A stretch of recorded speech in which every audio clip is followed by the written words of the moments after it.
Jadi menurutku nggak ada konsep ngatur waktu sih. Menurutku emang kalau emang teman-teman menghibahkan diri untuk menjadi entrepreneur itu ya memang harus menghibahkan tenaganya bukan mengatur waktunya gitu. Jadi nggak ada konsep ngatur waktu. Yang ada emang terus tenaga kita aja gitu.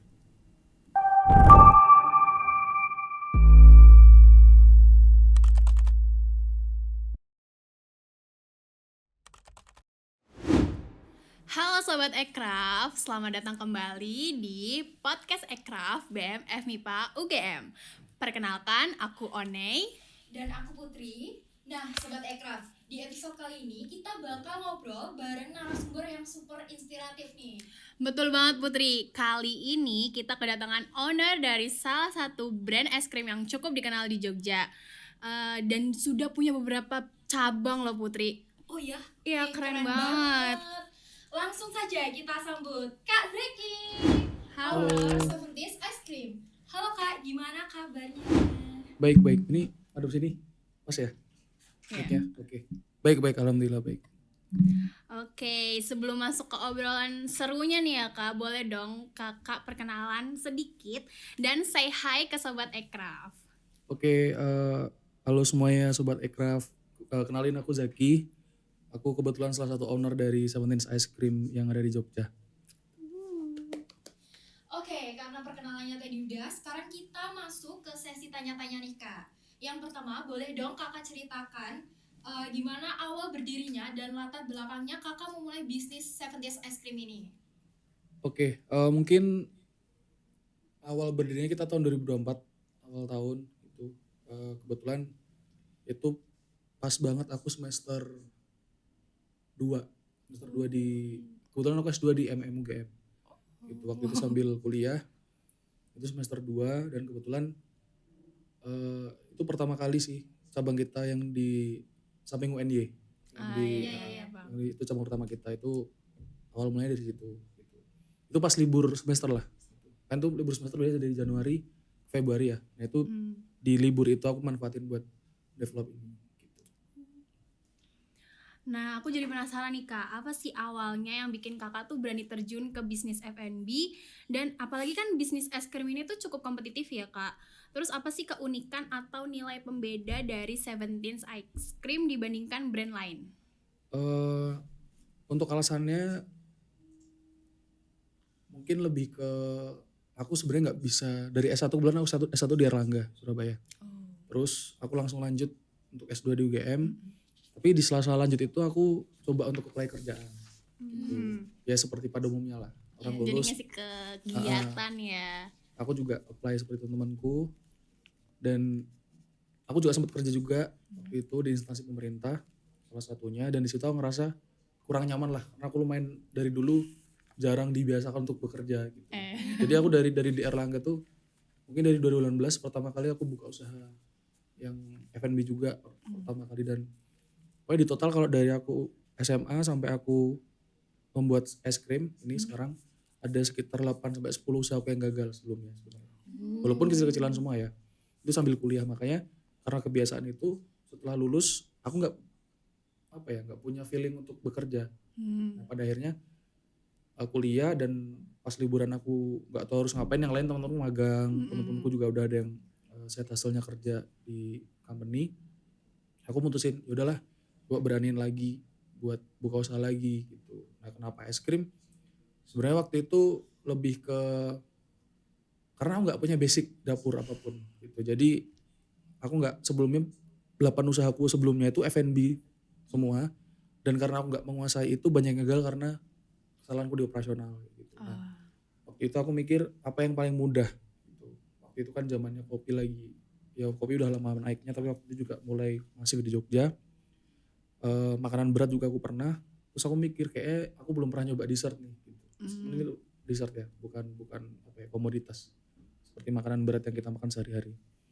Dan kebetulan aku kenal supplier gitu yang waktu itu mau kerja sama aku, tapi sekarang kita udah sendiri sih, semuanya udah gak pakai supplier. Ketemu supplier, tempatnya juga udah ada waktu itu. Di UNY itu pertama kali aku lewat gak sengaja, terus aku tanya ternyata disewain. Jodoh lah waktu itu, makanya terus gak banyak mikir langsung buka. Itu aja sih sebenarnya backgroundnya. Oke, selama menjalankan dan mengembangkan bisnis, pastinya banyak banget dong Kak tantangannya nih. Nah, tantangan paling besar apa yang pernah Kakak hadapi dan gimana cara Kakak ngatasi tantangan tersebut? Sebenarnya apa ya? Ini cukup cukup cukup relatif ya kalau soal tantangan karena mungkin setiap orang jawabannya beda. Tapi kalau untuk aku pribadi lebih ke mental sih. Karena aku tuh bukan tipikal orang yang bisa positive thinking gitu. Jadi mungkin banyak teman-temanku tuh yang mungkin di bidang yang sama gitu di entrepreneur juga. Mereka lebih apa ya? Lebih memahami situasi lah. Ketika misal contoh ada kayak kemarin ini kita sistemnya nggak ada indoornya ya semua cabangku tuh, semua outdoor. Ketika musim hujan otomatis kita omset menurun. Mungkin beberapa dari teman gue yang mungkin di bidang yang sama punya jawaban yang sama juga kayak ya ini situasi kita nggak bisa terus stuck di sini. Tapi aku bukan orang seperti itu. Jadi apa ya? Yang di dalam otakku tuh selalu mikir. Ya aku nggak boleh nyalain situasi terus. Gitu. Aku selalu nyalain diriku sendiri. Makanya itu sebenarnya tantangan terbesar di situ. Terus-terusan nyalain diri sendiri, terus-terusan maksa buat ini nggak bisa stuck di sini gitu. Pada akhirnya selalu nyari jalan keluar, dan itu nggak pernah berhenti setiap jamnya gitu. Makanya tantangannya kayak bukan soal apa ya, bukan soal kompetisi industrinya, bukan soal teknisnya seperti apa, tapi tentang apa ya, soal pribadi aja sih gitu. Kita nggak bisa kontrol pikiranku. Jadi pada akhirnya muter terus yang ada di otak gitu. Dan itu bisa dibilang nggak sehat ya sebagai seorang individu yang mungkin butuh sebagai manusia juga butuh ketenangan gitu. Tapi kalau ya seperti inilah jalannya. Mungkin teman-teman entrepreneur yang lain juga mungkin merasakan juga ya. Tapi menurut aku tuh jadi ada plan B gitu sih Kak. Iya mungkin bisa jadi seperti itu. Ya kayak kemarin contohnya kita puasa ya. Puasa itu kan ya mana mungkin sih kita buka dari pagi sampai sore ya. Iya benar-benar. Dan kecuali makanan berat mungkin adalah teman-teman yang mungkin non muslim yang bisa jadi konsumen kita. Tapi kan es krim kan bukan sebuah urgensi untuk Dimakan konsumen setiap kita untuk makan setiap hari apalagi pas puasa. Itu kita lumayan banyak drop omset sampai kita ngurangin jam operasional, kita ngurangin jam operasional karyawan gitu. Dan pas buka pun orang juga nggak akan mikir makan es krim mungkin. Makanya waktu itu muncullah ide photo box gitu. Kebetulan aku di 2 cabangku di Jogja itu semuanya ada photo box. Yang harga 10.000 itu muncul dari pemikiran waktu puasa kemarin. Karena aku nggak tahu harus gimana untuk mengoptimalkan produk yang aku jual. Kayaknya seru kalau misalnya aku bikin photo box dan semuanya kita bikin DIY dari apa yang kita tahu dan semua kita lihat di YouTube dan TikTok gitu. Keren loh. Aku mau highlight tadi kan kakak ada highlight kakak tuh mahasiswa kan waktu ngerintis ini. Nah gimana sih kak cara bagi waktu antara pendidikan sama menjalankan bisnis? Sebenarnya apa ya? Dulu kebetulan aku tuh dekat sama ini aku mengutip dari mentorku ya. Aku kebetulan sangat-sangat mengagumi namanya Mas Fajar Pratomo. Itu dulu ketua BEM di UNER di tahun 2017. Dia bilang bahwa kayaknya nggak ada deh konsep kita ngatur waktu karena waktu itu nggak akan kita bisa atur karena udah maksimal 24 jam gitu. Tapi yang bisa kita atur itu tenaga kita. Makanya dari dulu ketika dari Erlangga pun aku real buka usaha yang benar-benar offline waktu itu roti bakar roti panggang dan waktu itu juga aku anggota salah satu di BEM di Erlangga juga waktu itu. Intinya BEM-nya juga bukan yang sekedar cuma sebagai anggota, kita juga ikut kegiatan di Kastrat, kajian strategi untuk beberapa pergerakan kita, mungkin kita juga mengikuti kegiatan BEM yang lain, pun ditambah juga dari tuntutan akademiku di UNER pun ketika di UGM kemarin. Jadi menurutku nggak ada konsep ngatur waktu sih, menurutku emang kalau emang teman-teman menghibahkan diri untuk menjadi entrepreneur, itu ya memang harus menghibahkan tenaganya, bukan mengatur waktunya gitu. Ya mau nggak mau 24 jam yang lain misalnya teman-teman kalian, oh mungkin yang lain setelah kuliah, organisasi, nugas sampai jam 8 pulang. Tapi nggak dengan teman-teman yang pengen terjun ke industri ini gitu. Ya bisa jadi setelah jam 8 kalian jualan. Sampai tutup jam 2, baru tidur, nanti jam 7 kuliah lagi gitu. Jadi nggak ada konsep ngatur waktu. Yang ada emang push tenaga kita aja gitu. Oke, lanjut ke pertanyaan selanjutnya. Menurut kakak, strategi pemasaran seperti apa yang paling efektif untuk mengembangkan bisnis ini sampai bisa dikenal luas dan memiliki beberapa cabang, bahkan sampai ada di kota Solo dan juga Ponorogo? Strategi pemasaran ya. Aku lumayan banyak karena aku 8 tahun di manajemen. Karena aku S1 Erlangga Manajemen, S2 di Magister Manajemen juga. Jadi aku lumayan sering dicekokin dengan Kotler, Philip Kotler. Mungkin kalau teman-teman FIPA mungkin belum banyak yang, karena mungkin beda itu ya, banyak keilmuan. Tapi kalau teman-teman manajemen pasti tahu Philip Kotler itu siapa. Dia memang bapak marketingnya dunia lah dengan teori-teori yang dia bawa ke akademis kita. Tapi menurutku ada beberapa hal yang gak relate dari konsep akademis yang dibawa oleh beberapa teoritis, tapi dengan apa yang aku lakuin sebagai pengusaha yang benar-benar modalnya itu terbatas. Mungkin FYI aja, modal pertama kita itu seharga iPhone 15 sekarang mungkin. Ini ada yang pakai iPhone nggak? Kebetulan enggak. Oh nggak ada. Cuma Mungkin tahu teman-teman, rentang-rentangnya ya aja. mungkin tanya aja teman-temannya harga iPhone 15 sekarang berapa. Itu modal pertama kita bikin toko gitu. Kita waktu itu Itu udah include sewa. udah. Aku waktu itu dapat sewa itu sangat murah itu karena tempatnya cuma kecil. Itu bekas tukang jahit.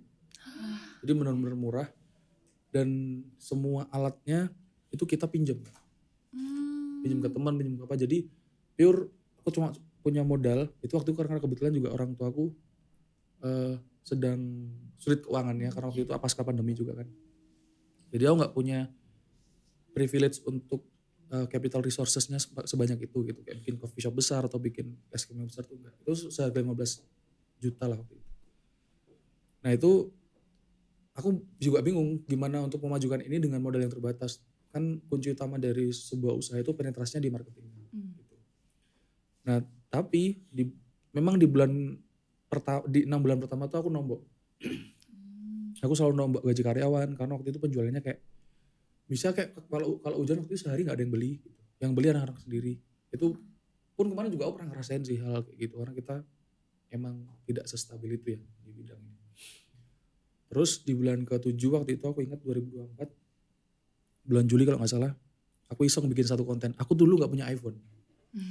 Dulu HP ku Android. Aku dulu konten tuh pakai HP karyawan. Ya, anak game juga namanya Livi. Itu dia karyawanku yang punya iPhone, aku pinjam iPhone dia untuk bikin konten pertamaku. Dan alhamdulillahnya di konten pertama itu langsung naik. Waktu itu aku ingat sekitar 250.000 viewers. Nah dari situ aku ngerasa kayak gak perlu paid marketing ya, kayak ads mungkin atau kayak paid KOL. Kan sekarang banyak yang ada nano KOL, ada mikro KOL, ada KOL yang banyak lah di sosmed. Itu kan perlu bayar. Itu kita gak punya uang gitu. Ternyata aku nemu metode waktu itu bikin konten di TikTok, ternyata bisa membantu gitu. Aku ingat pertama kali aku jualan tuh sehari dapat 2 juta itu karena itu. Jadi misal aku hari ini konten, aku upload malam. Besoknya pagi itu tiba-tiba 200.000 viewers. Sorenya langsung rame itu. Itu pertama kali aku seumur hidup sehari dapat 2 juta. Sebagai seorang, mungkin waktu itu umurku juga udah lumayan dewasa ya. Mungkin teman-temanku yang lain gaji sebulan dapat 7-10 juta udah wajar gitu. Tapi aku gak pernah dapat gaji. Tapi ketika dapat 2 juta per hari itu kayak pertama kali ya. Dan dari situ aku mulai kayaknya ini harus tak terusin sih. Konsep pemasaran seperti ini. Dan itu sampai sekarang aku gak pernah berhenti untuk upload. Paling telat paling 2 hari sekali. Itu paling telat. Tapi selebihnya sehari sekali pasti kita bikin konten. Nah, aku jadi penasaran juga nih, gimana sih cara kakak tuh buat jaga kualitas produk dan kepercayaan pelanggan? Kan ada yang naik turun juga kan itu. Hal apa sih yang selalu kakak prioritaskan? Kalau kualitas produk sebenarnya itu berhubungan dengan apa ya? Kalau aku bilangnya customer relationship management ya. CRM-nya kita benar-benar kita selalu usahakan gitu. Contohnya seperti apa? Contoh ketika sesimpel lah, ya namanya produk yang dibuat oleh manusia pasti ada human error. Contohnya, kalian pasti pernah beli makanan ada rambutnya. Iya pasti. Ya kan? Mungkin itu buat kita nggak etis, gitu, menjijikan sebagai customer ya. Tapi sebagai pelaku, aku mikir ya itu human error. Gitu. Kenapa bisa kayak gitu? Makanya kita improve, kita pakai produksi kita, tim yang diproduksi harus pakai yang higienis, pakai penutup rambut, pakai penutup tangan, pada akhirnya kita ikut seperti itu. Nah biasanya teman-teman customer yang misalnya komplain soal kayak gitu, kita biasanya kasih free ice cream. Jadi kita tuh selalu di Google Maps, di sosmed maupun langsung ketika kalian ada yang komplain, sesimpel apapun itu komplainnya, tapi itu real dan jujur, kalian pasti akan dapat hadiah. Customer itu maksudnya. Makanya hal-hal tersebut yang menjaga, jadi kita tuh nggak menjaga kualitas dari apa yang melalui kita. Screeningnya nggak lewat tim internalku, screeningnya lewat customer gitu. Misal kayak seminggu sekali kita pasti melewati screening sosmed. Jadi ada tim sosmed yang bakalan tanya customer, kira-kira ada keluhan apa di produk, di servisnya, di tempatnya ada keluhan apa. Dan kalau mereka mau ngomong ke kita, kekurangan kita bakal kasih hadiah itu, ice cream. Jadi makanya setiap minggu, setiap bulan pasti ada improvement baru. Kita pasti nemu kesalahan dan itu yang selalu aku terapin sih. Aku tuh nggak pernah mau berhenti nyari kesalahan. Jadi setiap hari aku pasti nyari kesalahan di timku. Jadi untuk menjaga kualitasnya, ya metodenya seperti itu. Oke. Kalau mengenai inovasi, gimana cara kakak ngelihat peluang baru? Misalnya kayak dari menu, konsep, lokasi cabang, dan gimana cara kakak ngambil keputusan saat mau buka cabang baru atau melakukan ekspansi usaha? Pengambilan keputusannya ya? Iya. Untuk mungkin pertama kalau dari produk, enggak teman-teman tahu produkku yang mungkin mulai naik di sosmed tuh keju Jerry. Jadi es krim tapi bentuknya keju Jerry. Iya, tahu. Warna kuning. Terus yang kedua disusul sama es krim ayam goreng. Kalau mungkin di sosmed juga pernah sih orang. Jadi ayam goreng tapi terbuat dari es krim. Terus yang ketiga waktu Natal kemarin kita bikin mochi ice cream tapi dibentuk manusia salju.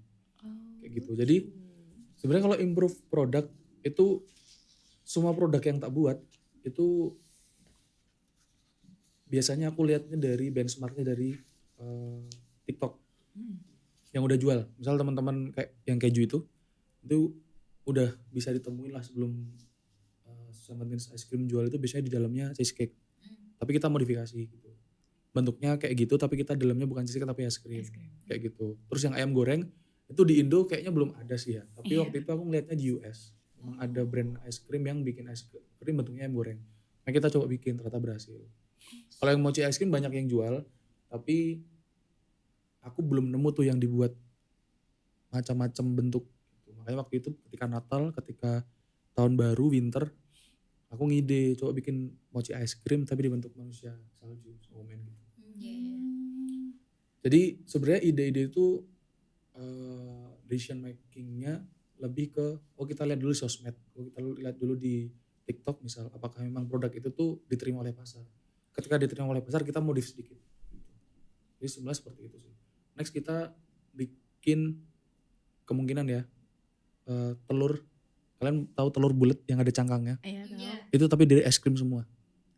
Cangkangnya juga. Iya. Tapi kita masih proses develop. Nah kayak gitulah produk-produk aneh kayak gitu yang bakal kita buat ke depannya. Seru. Kalau buat ekspansi cabang sendiri, aku kebetulan banyak yang pengen franchise, banyak yang pengen ikut invest dan tapi aku tipikal orang yang nggak bisa percaya sama orang. Gitu. Jadi emang kalau misalnya pengen simple ya udah kita jual franchise aja gitu. Aku dapat uangnya, mereka bisa jualan. Tapi aku pengen menjaga brand yang aku besarin sendiri ini sih. Gitu. Jadi takutnya kalau orang lain yang handle dan orang lain nggak bisa handle itu malah mencederai apa yang udah tak buat selama ini. Makanya aku better kalau emang buka cabang ya dengan apa yang aku punya aja gitu. Mungkin ada teman-teman yang mau invest pun teman-teman dekat aja gitu. Selebihnya ya wes pelan-pelan. Dan kalau untuk tempat yang ingin kita buka biasanya yang pasti di kota-kota besar. Kota besar yang dimaksud bukan yang kota metro seperti Jakarta atau dan selebihnya. Tapi kayak Jogja itu menurutku kota yang secara geografis gak besar tapi secara secara traffic orang yang datang lalu lalang tuh tinggi gitu. Makanya aku seneng untuk bangun di kota-kota seperti itu. Jogja, kita baru buka cabang di Solo juga. Next kita pengen plan juga di Surabaya gitu. Jadi mungkin screening atau pengambilan keputusan terkait ekspansinya berdasarkan itu geografis dan traffic manusianya. Aku juga tadi kan kakak udah ceritain banyak banget nih struggle dalam menjalankan bisnisnya nih. Ada nggak sih kak pelajaran yang sangat berharga dari pengalaman-pengalaman tersebut bagi kakak? Eh, Menarik. Ini aku kebetulan aku juga pengen nulis ini di Medium. Aku punya akun di platform Medium. Aku sering nulis di situ dan ini pertanyaan nyambung sih. Karena aku tuh dulu merasa nggak punya sosok yang bisa aku lihat. Gitu. Bisa nggak sih aku sebagai anak muda, mungkin aku sambil kuliah, yang pasti modal aku sedikit, nggak mungkin sebanyak itu, dan nggak mungkin aku mengambil resiko untuk mengambil pinjaman di pihak manapun, tapi aku bisa punya usaha yang berpenetrasi seperti itu, tanpa harus adanya modal. Nah, mungkin pembelajaran paling pentingnya menurutku lah ya, untuk teman-teman yang pengen mulai, kita nggak usah peduliin yang namanya brand. Let's say aku punya Seventeen Ice Cream. Iya. Aku setahun pertama itu nggak ada yang kenal Seventeen Ice Cream itu apa. Iya benar. Jadi benar-benar aku nggak menjual yang namanya brandku Seventeen Ice Cream karena di dunia yang serba cepat, turnover trend serba tinggi, kamu mau bikin brand keren apapun, ketika besoknya ada orang yang punya uang lebih banyak bikin brand yang sama dengan nama yang berbeda, brand kalian tuh akan overlap gitu. Jadi permainannya sudah tidak seperti dulu. Mungkin dulu kalian misal contoh bikin misal kalian jadi ownernya Ramayana misal, atau ownernya Matahari, mungkin dulu masih relevan karena turnover trend atau turnover market itu tidak secepat sekarang. Ya bisa kita lihat aja tiba-tiba yang dulu Ramayana atau Matahari sebagai pemain tunggal, mungkin di Jogja atau di kota-kota second city, sekarang sudah di overlap sama brand-brand lokal yang lebih penetratif. Nah itu yang perlu teman-teman perhatikan gitu. Jadi kayak nggak usah idealis atau nggak usah nggak usah sangat ambisius dengan brandnya. Misal bikin nama brand yang keren dengan misal bikin, let's say kalian bikin roti lah, bikin bakery terus bikin namanya dari bahasa Prancis misal, kayak apalah, Kylian Mbappe atau siapa, nggak tahu ya, yang nggak suka bola kayak nggak tahu, atau Cristiano Ronaldo bakery misal kayak gitu. So keren itu kalian pertahanin. Aku yakin di dunia yang sekarang ini, di konsep industri yang sekarang ini, ketika kalian fokus ke brandnya nggak akan bisa sepenetratif itu, kecuali memang capital resourcesnya akan tinggi.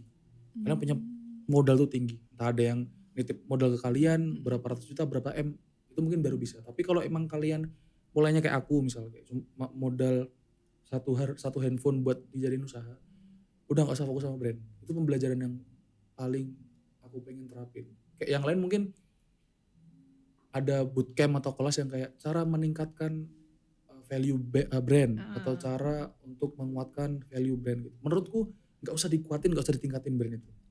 Fokus sama apa yang kalian jual, fokus apa yang kita jual. Dari 2 tahun pertama kita jual, aku jualan es krim, itu jarang customer yang tahu nama brand kita itu Seventeen Ice Cream. Banyak yang taunya kayak mau es krim please, yang ditunggu itu kan sempat viral karena neon boxnya mau es krim please. Jadi kayak ini brandnya apa mau es krim please? Di Sleman neon boxnya nggak ada Seventeen Ice Cream. Kita neon boxnya tulisannya Mam Es Krim Yuk gitu. Jadi kayak taunya brandnya Mam Es Krim Yuk gitu. Di Ponorogo namanya mau es krim gitu. Jadi kayak aku nggak ada sekalipun mencantumkan nama brandku karena orang nggak akan peduli Seventeen itu apa. Kecuali aku orang penting ya. Maksudnya aku memang aku orang penting, orang pengen tahu Seventeen itu apa. Tapi kalau aku bukan siapa-siapa, orang tuh nggak akan pengen tahu Seventeen itu apa. Tapi yang lebih orang pengen tahu, oh kok tiba-tiba ada neon sign tulisan mau es krim, di sini jualan apa? Oh jualan es krim. Kenapa dia tulisannya kayak gitu, narik mata dan lain-lain. Nah menurutku itu sih pembelajaran terpentingnya untuk teman-teman yang emang nggak punya modal sebanyak orang-orang lain, kayak aku misal, nggak usah fokus sama brandnya lah. Fokus sama apa kita jual aja, fokus sama customer yang udah datang ke kita pelihara, kita barulah dari situ kita tumbuh pelan-pelan kayak gitu. Nah, menurut kakak, skill atau mindset apa yang paling penting dimiliki oleh teman-teman mahasiswa mungkin yang mau terjun ke dunia wirausaha? Nah, kira-kira apa nih kak tips and trick untuk mahasiswa yang pengen mulai bisnis tapi masih ragu-ragu? Nggak ada ya, kayak nggak ada skill khusus karena banyak juga. Kayak menurutku, aku selama kuliah 8 tahun di manajemen tuh, kayak nggak ada 30% teman-temanku yang entrepreneur sekarang. Sekarang di bank lah, sekarang MT di rokok lah. Linjur ya. Ya sekarang, ya maksudnya dulu kan ketika SMA aku pengen masuk manajemen kan, oh aku pengen punya lingkungan pengusaha gitu. Iya. Pengusaha yang dimaksud bukan apa ya, bukan tambang, bukan apalah, bukan. Aku cukup dulu punya gambaran, aku sekelas sama teman-teman yang jual pisang goreng misalnya. Atau dulu jualan apapun itu yang kecil-kecil aja, aku mikirnya seperti itu. Ternyata setelah 8 tahun aku kuliah, kayak nggak nyampe 30% temanku yang memutuskan untuk di entrepreneur gitu.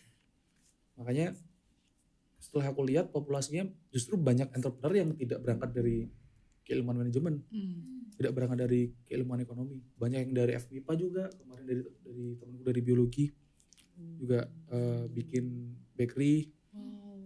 Temanku dari, nggak perlu lah yang namanya skill atau keahlian. Menurutku yang memang pengen salah satu-satunya jalan atau salah satu-satunya syarat untuk teman-teman bisa kuat di jalan ini, kemauan aja sih.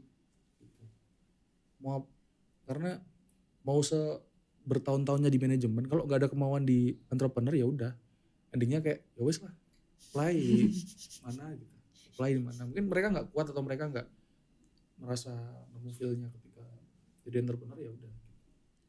Jadi emang nggak ada apa ya, keahlian atau skill khusus tuh nggak ada sebenarnya. Semuanya teori aja itu.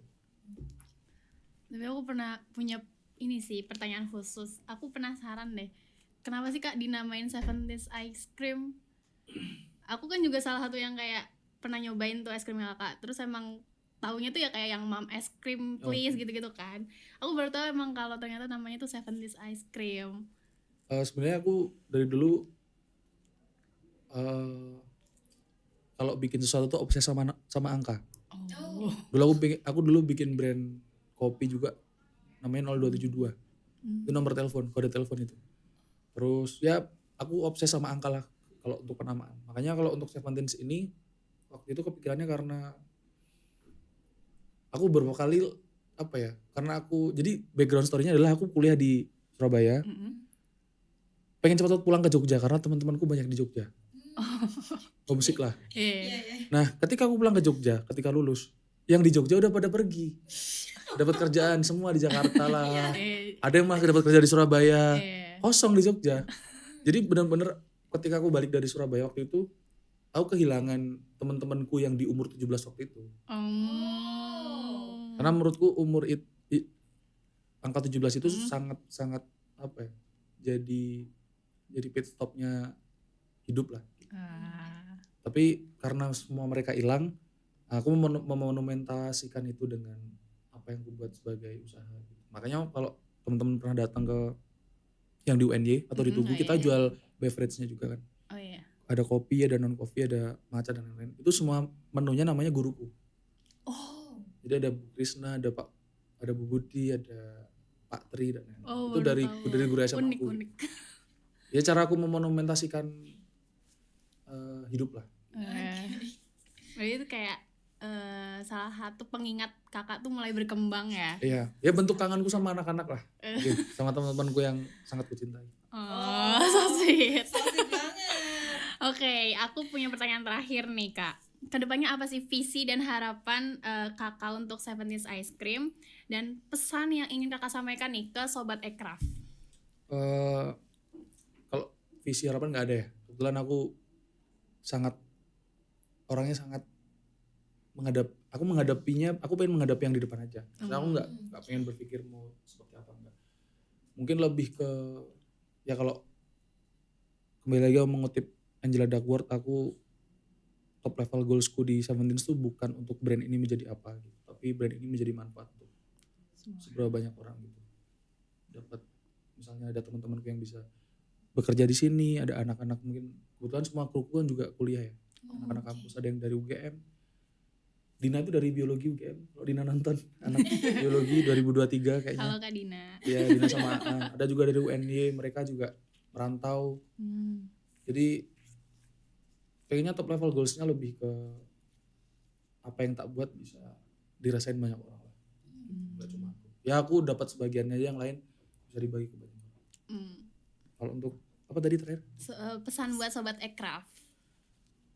Kalau oke, misalnya apa ya? Aku nggak nyiapin ini lagi. Lebih mungkin aku ingin menyampaikan bahwa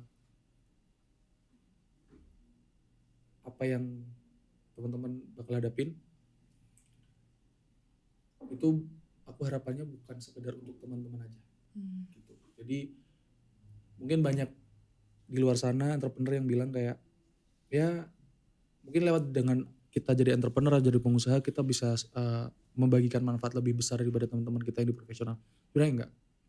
Mungkin di teman-teman FMIPA besok akan jadi profesional di bidang MIPA, mungkin itu juga bisa membagi manfaatnya lebih besar lagi. Cuma aku harap buat teman-teman apalagi anak muda yang sekarang, ini semester berapa sekarang? 2. Semester 2, ya jauh ya umurnya. Mungkin lebih ke aku pengen banget kalian bisa punya mindset untuk apa yang kalian buat itu bisa kalian bagikan ke teman-teman yang lain juga. Nggak harus dengan usaha, nggak harus dengan konsep entrepreneur, enggak. Tapi dengan apa yang kalian lakukan bisa diambil manfaatnya untuk teman-teman kalian yang lain. Kayak gitu aja. Oke, terima kasih Kak. Nggak kerasa loh Putri, obrolan kita tuh udah sampai di penghujung podcast. Bener banget nih Yonai. Udah banyak banget insight yang kita dapat dari perjalanan. Oke. Nggak diulang kan tapi? Apa kan? Nggak diulang kan tapi? Enggak. Ini Berbusa ini.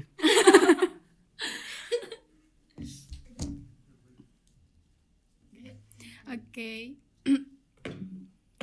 Jadi sebelum ditutup, kita tuh ada sedikit games Kak. Nah nanti kakak tuh pilih salah satu dari yang kita sebutin ya. Dan kakak juga kayak kasih sedikit aja alasannya kenapa kakak pilih jawaban itu. Oke. Yang pertama nih, modal kecil atau pengalaman kuat. Pengalaman kuat sih. Kenapa tuh? Itu nggak bisa dibeli masalahnya. Bener sih, bener. bener. Setuju. 2. Untung cepat atau brand jangka panjang? Aku sekarang ya jujur ya, Iya. mau cepet. Oke. Kenapa tuh kak? Itu tadi yang aku bilang. Eh. Sekarang nggak mungkin lah brand jangka panjang itu. Iya sih. Udah nggak relevan lagi. Kita udah benar-benar shifting ke dunia yang baru. Dan tidak beruntungnya Gen Z adalah kalian di dunia transisi. Oh. Benar. Kalian harus menyesuaikan konsep sustainable competitive advantage kalau kata beberapa teoritis di ekonomi. Tapi di dunia sekarang kalian juga perlu growth yang cukup cepat gitu. Makanya kayak udah nggak relevan untuk brand jangka panjang. Kecuali memang sumber modalnya sudah tidak terbatas. Iya. Kalian punya privilege lah, boleh lah bikin brand jangka panjang. Tapi kalau Iya. pas-pasan kayak aku untung cepat. Iya, bener. Setuju. Kayak yang ketiga, ambil risiko atau main aman. Main aman. Ya mungkin beda lah jawabannya sama. Iya. Apa tuh Ya alasannya? maksudnya apa ya? Nggak semua pengusaha tuh ambil risiko tinggi kok. Nih. Iya. Kita tuh harus pintar untuk nge-manage resiko. Jangan bodoh lah intinya kayak gitu aja. Iya, betul. Oke. Oke, yang selanjutnya data atau intuisi dalam ambil keputusan. Data lah. Iya. Kita akademis kok. Yes. Iyalah. Setuju. Yang selanjutnya ya, inovasi produk atau efisiensi operasional. Efisiensi produk atau apa? Inovasi produk atau efisiensi operasional. Oh, inovasi produk. Makanya produknya banyak yang unik-unik gitu ya. Iya. Efisiensi itu nggak akan bisa terus-terusan dilakuin kalau nggak ada inovasi produk, kalau nggak ada inovasi keberlanjutannya. Percuma itu efisiensi itu memang efisiensi operasional itu dilakukan untuk penyesuaian, bukan mandatori. Mandatorinya harus inovatif. Efisiensi itu penyesuaian aja. Oke. Selanjutnya, ekspansi cabang atau perkuat satu outlet dulu. perkuat satu outlet. Kenapa tuh Kak? Satu aja nggak, kalau misal satu nggak kuat, mau ekspansi mau gimana? Benar. Satu dulu yang kuat ya. Tim kecil solid atau tim besar kompleks? Kecil solid. Setuju. Kecil-kecil jadi bukit. Iya. Kecil-kecil jadi bukit. Ya maksudnya jadi gede gitu. Iya. Ya mungkin apa ya, kan kita kalau di organisasi kan gitu ya, ada BP, di sini apa namanya kalau di BEM sini? BPH, bukan. Kalau di BEM UNER kan BPH, Badan Pengurus Harian. Itu kayak menterinya ada, ketuanya ada, wakilnya ada. Di sini apa namanya? PH? Pengurus Harian atau apa? Nggak tahu. Kurang tahu deh Kak. Ya tim kecil tuh pasti itu BPH-nya gitu. Nanti mungkin yang banyaknya lebih ke tim teknisnya. Itu kayak yang inti gitu ya? Iya. Terus Pemasaran online atau strategi offline? Online lah. bikin konten gitu ya. Terus fokus produk atau fokus customer experience? Customer experience. Karena aku nggak bisa masak. Aku nggak pede dengan produkku soalnya. Oke, yang terakhir, satu skill bisnis paling krusial menurut kakak itu apa? Ada. Skill bisnis paling krusial ya. Tenang sih. Tenang. Skill tenang tuh menurutku juga skill sih. Kalian nggak akan bisa jadi entrepreneur yang baik ketika ngambil keputusannya nggak dengan posisi tenang. Dan untuk dapat skill tenang tuh aku juga belum bisa sepenuhnya dapat. Makanya mungkin skill utama kalau udah punya ketenangan, kamu akan lebih lancar lah jadi pengusaha. Setuju. Oke, jadi udah gak kerasa ya obrolan kita itu udah sampai di penghujung podcast nih Putri. Benar banget nih Yone. Banyak banget insight dari Kak Zaki dalam merintis dan mengembangkan bisnis 17 Ice Cream ini. Oke, sebelum kita tutup nih, boleh dong Kak kasih closing statement sekali lagi buat para sobat Ekraf dan teman-teman mahasiswa lain, terutama sobat FMIPA. Mungkin seperti yang tadi aku sampaikan, bermanfaatlah sebanyak mungkin. Karena mungkin itu satu-satunya alasan Tuhan menciptakan kita ya untuk bermanfaat ke teman-teman kita yang lain. Terutama teman-teman yang mahasiswa yang dibekali kemampuan dan kapasitas akademis yang lebih baik, terutama UGM ya. Dengan semua kemampuan kita harus bisa punya impact lah sebesar mungkin. Gitu. Dan tentunya impact yang baik, jangan impact yang gak baik. Setuju. Oke, terima kasih banyak buat Kak Zaki sudah mau meluangkan waktunya dan berbagi cerita di podcast Ekraf BEM FIPA UGM. Semoga obrolan kita hari ini bisa menginspirasi sobat Ekraf untuk berani memulai dan berkembang. Sampai jumpa di episode selanjutnya. Dadah sobat Ekraf. Oke. Terima kasih banyak loh Kak. Thank you.